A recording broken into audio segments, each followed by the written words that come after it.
Okay, listen, you two. Don't get my socks dirty. I'm going to film down here and show them the garden. You guys are just being silly goosers. Be good boys while I film, okay? And then I got to go milk the goat and clean the barn. You going to be good? Olive, are you going to be a good big sister? Of course you are. So hey guys, welcome to Appalachia's Homestead. Welcome back to the channel. Hope you're doing great on this beautiful Monday afternoon. It was 84 degrees today. The next 2 days are going to be fantastic. Gotta work hard. Hope you are too, getting your gardens in and everything else in between. I want to show you this right here real quick. I started this project last year. I added to the farm, to the gardens, 3 raised beds, 1, 2, and 3, okay? Then, because I loved them so much, I extended and got 3 more. So I just filled them. Now, I used the first 3 right here. I put tomatoes in them last year, some basil, some peppers and herbs. It worked out great. But it worked out so good, I added more little raised beds here. In fact, I ordered another one this morning because I love having them just close to the house, herbs, husky tomatoes, you know, things like that, cherry tomatoes, etc., etc. Hey, I'm talking here. But here's the deal. Inside is my own soil. It is the compost that we have created over the last 2 to 3 years from the chicken coops, from the field, from chopped trees, etc., etc. So this is what I'm working on right now. They're ready to plant. Now, what I have in between, I know it's hard to tell the difference.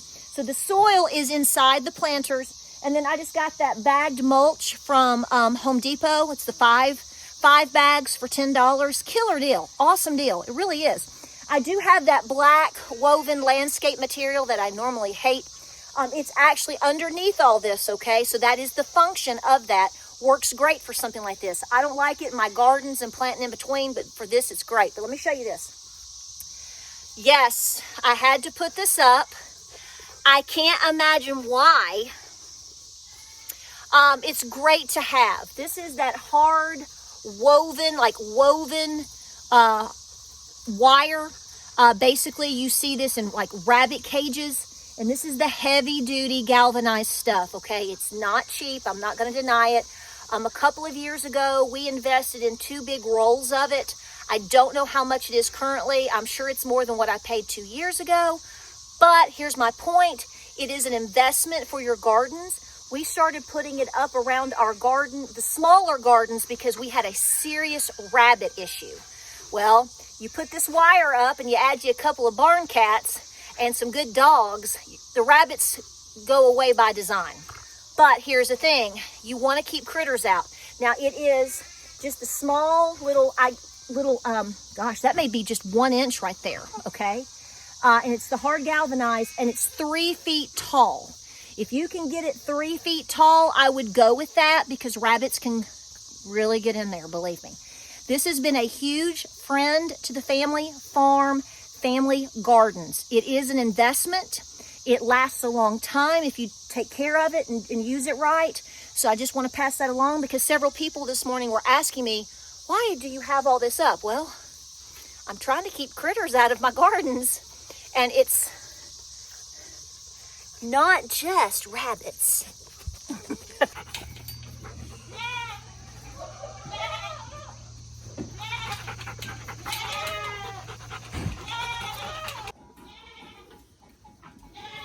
Are you gonna let me film you? This is Tweety. I had some new people asking about Miss Tweety and what's going on with her. See, I'm beautiful. She was born this way, guys, as you can see, or maybe not see. She won't let me show you. She doesn't have an eye on her left side, and she's cross-beaked. The co-op that had her, I picked her up out of the brooder. What has it been? Over 2 years ago, right? And they did not realize that she was in such bad shape, the actual worker. And they said, well, do you want her? And I was like, well, I hadn't planned on it. He said, well, here's the deal. He said, nobody's going to buy her. And I don't know who would take her. So instead of putting her down, we would rather just give her to you. Well, here we are. Over 2 years later, she's doing great. So for those of you that are asking, She was born this way. She's our special girl, and we love her.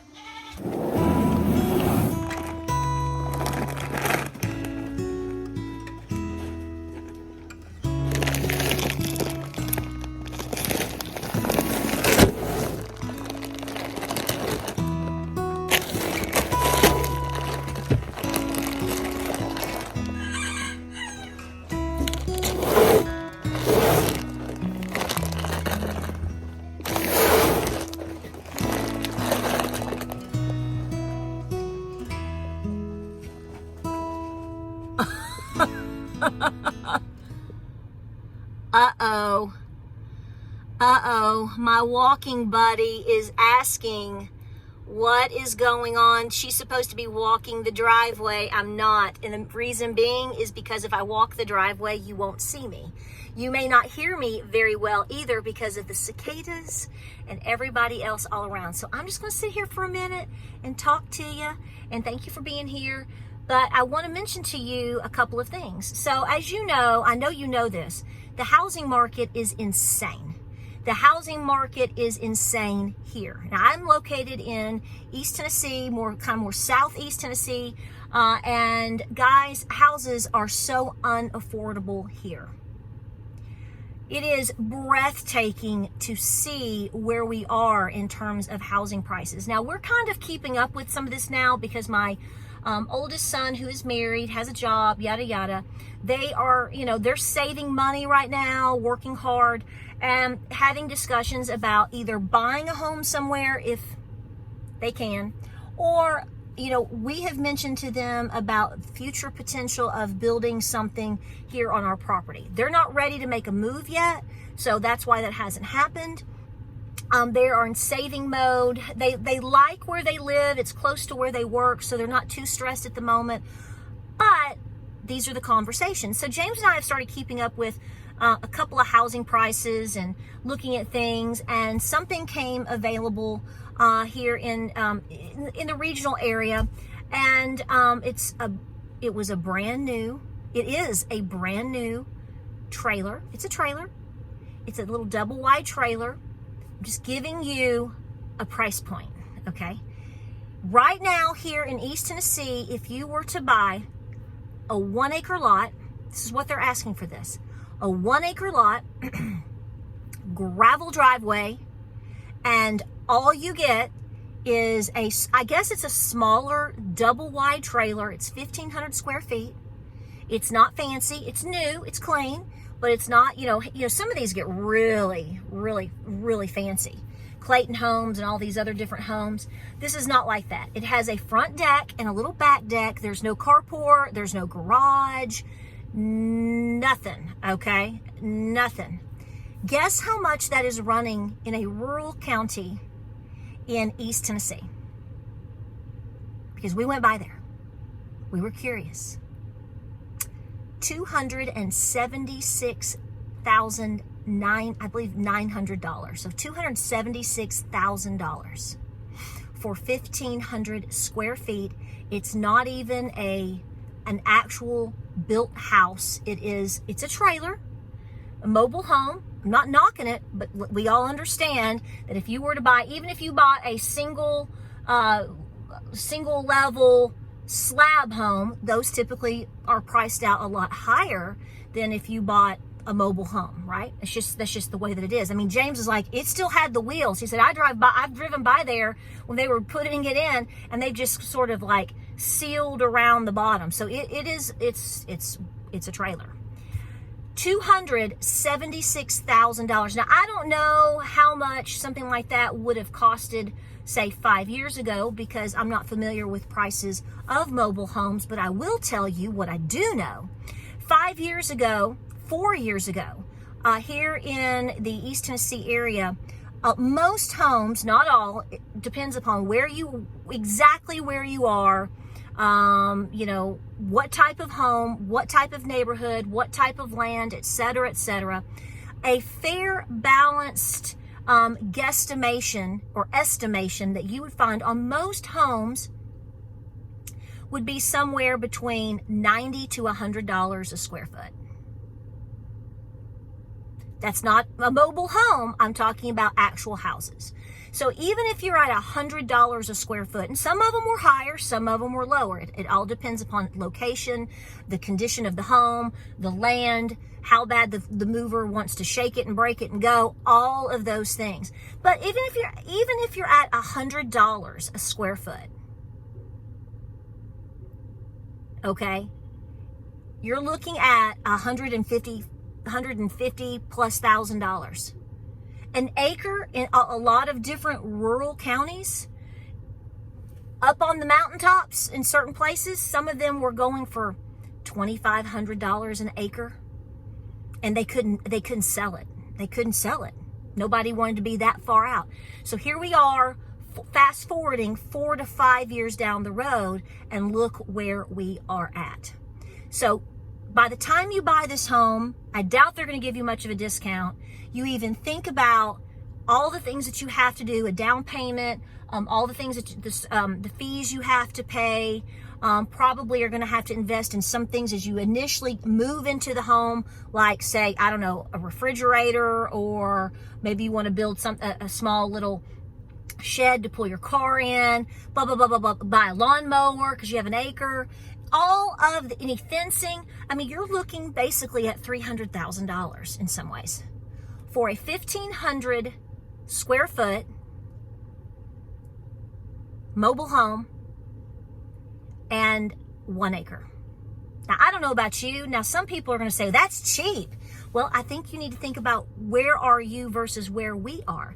Clearly, if you're moving here from New York, and you sell your home and you made $1.2 million on it, coming down here, even if it is a mobile home because you just want to get out, you dropping $300,000 may not be a big deal to you. Here's the problem with this. If and when, and I'll put it that way, this whole bubble pops, I am telling you right now, a 1,500 square foot mobile home on 1 acre with a Formica countertop isn't going to be worth $300,000. I'm not saying it's not a decent, safe place to live. What I'm saying is it's not worth $300,000. So unless you just don't care about your funds or your money, and you're just moving down here and getting out and moving on, and you don't care, then so be it. But for 9.9 times out of 10, everyone else kind of cares. I mean, who is paying almost $300,000 for a 1,500 square foot mobile home on 1 acre? There's no fencing. I mean, I'm sitting here going, wow, if you had 10 acres, if you had a garage, if, is that granite in there on that countertop? Why, Lord, no. How are people going to do this? So you have $276,000 plus the interest rate, and that's all going to be dependent upon, your credit scores and how much you can pay down and all of the different things that you can do. How are people affording this? That is insanity. So what I'm telling you here is, if you're moving to Tennessee, we aren't the cheapest place to live. And we are supposed to be one of the cheaper ones to choose from. How are people doing this? I have no idea. So as you can imagine, we are still looking around. We're just basically trying to keep a pulse on prices. To even go into Knoxville, I don't know where these people are coming from and buying these homes that, again, like I told you, 5 years ago, you'd see homes for $150,000, $250,000. They're $500,000, $600,000, $700,000 plus now. I mean, like I said, if a mobile home can sell that much, or they're going to try to get that much. And here's the thing: some of you are going to say, "Well, they won't get it." I bet they will. And here's how I know. I said this on a video maybe a year ago. There was a house that was in the same region, and the house was 1,100 square feet. Now, it's an actual house though, but it needed a new roof.